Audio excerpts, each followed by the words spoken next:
казва? Вие знаете ли как се казва? Как се казва? Играта се казва... Няма да ти кажа. Постоянно играе тази игра. Добре, това е играта, това ми звучи като песен. Сега те ще направят една сцена, на която ще ни трябва едно място и всъщност само място. Добре, значи кажете едно място. Титаник! Космоса, Титаник. Титаник и космоса. Значи Титаник в космоса. Когато ти поискаш, ще спираш. Когато аз поискам, мога да ги спра и да им кажа това ми звучи като песен, те да питат кое и когато аз им кажа изречението, те да направят песен с това заглавие на това ще бъде заглавието на песента. Ами, колеги, Космоса! космоса! На Титаник! В космоса!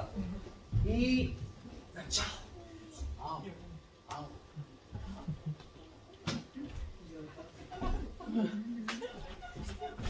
Ма ние сме на Титаник и стига се прави. Там е космосната земя, там ще вървиш тя. Его, Джак, кажи Пепи. когато съм тук, не си усещам краката. Това на колко мъже си го казвала? Стоп! Стоп! Това ми звучи като песен. Това на колко мъже си го казвала?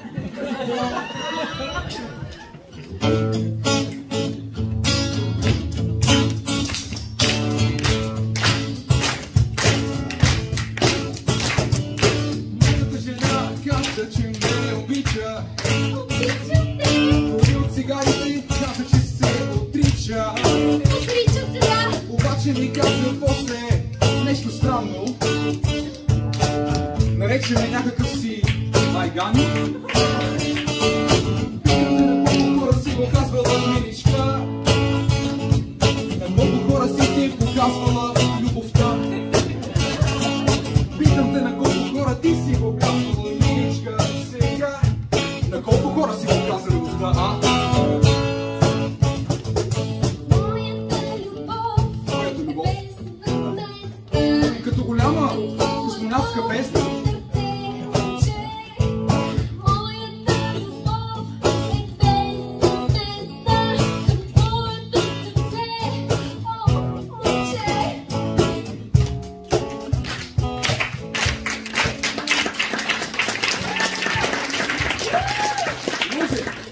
Лъжеш! Аз винаги ти казвам истината, Джак. Аз те обичам. Само ще така каза на моите колеги от Килта номер 7, Тюдор, Исмаил и Петрохан. Често ми предадоха, че си им казал на всеки един по-отделно по различен начин, че ги обичаш. Да, това е защото знам много езици. Така е. Обаче езика на любовта май не го знаеш. Ще ме научиш ли? Ще си помисля. Дай да си вършим работата. Джак, хайде, знам, че го искаш. Стоп! Това ми звучи като песен. Добре. Знам, че го искаш.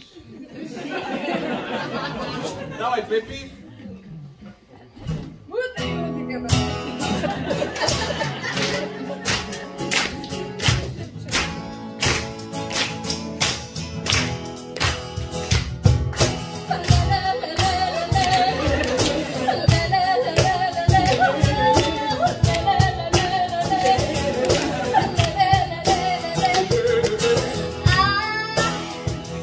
Знам, че го искаш. Моето момче много го иска. Но аз ще успея да направя тази музика. Знам, че го искаш, моето момче, да направя аз тази музика. Знам, че я искаш, моето момче, музика. Мусака.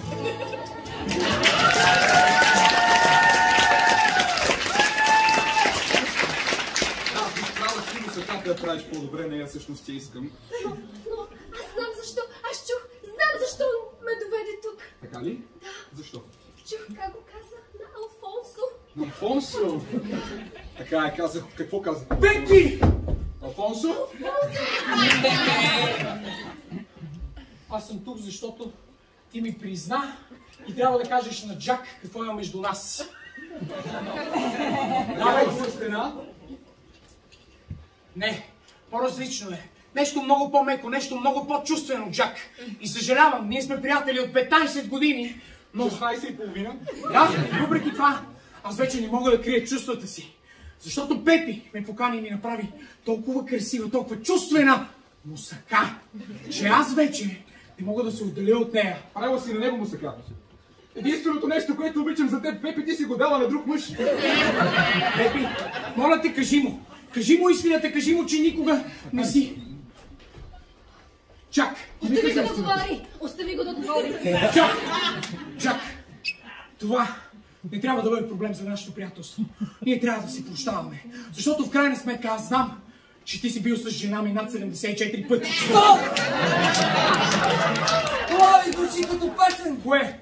Ти си бил с жена ми над 74 пъти.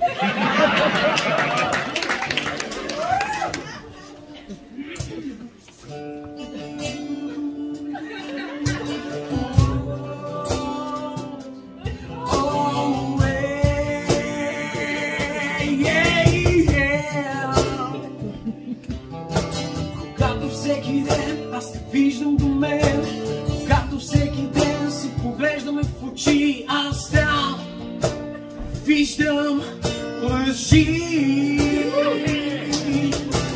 Когато ти говориш, а аз мълча, усещам, че не казваш истината, защото в сърцето и в твоята душа е поредната лъжа. Ти си бил с жена ми над 7-4 пъти и спирам да боля, спирам да кърва, продължавам напред по пътя. Ти си бил с жена ми над 7-4 пъти, но спирам да кърва, спирам да броя, продължавам по пътя сега.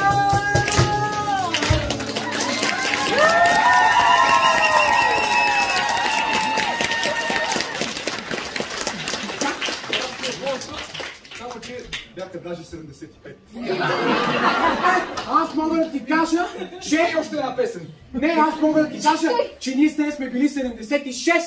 Но в крайна сметка, това е един добър повод да си организираме групова среща. За мусака? И Пепи ще направи. Да, за мусака и Пепи да я направи. Да знаеш, че само това бива нещо. Да, кажи. Може ли нещо да кажа, да? Да, убеди се. Мусаката. Я направи баба ми.